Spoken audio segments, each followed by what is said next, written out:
Dakizuenez, obra honek birgaitze lan bereziak ditu, eta lan honen oinarrian esku hartze partekatua, partaidetzan oinarritua eta irekia du ere bai.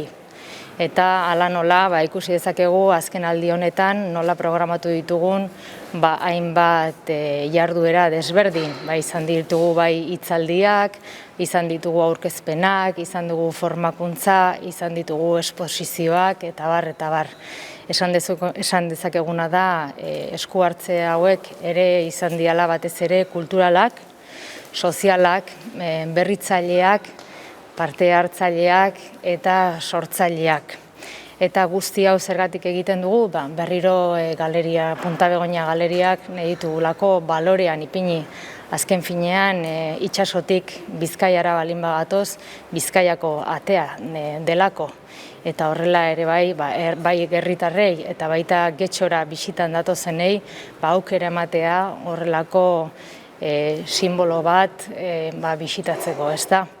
Eta ez dut nahi ahaztu, obra guzti hau pixkanaka burutzen ari garela alde batetik Euskal Gobernuaren laguntzarekin eta baita Gobernu Espainolaren laguntzarekin.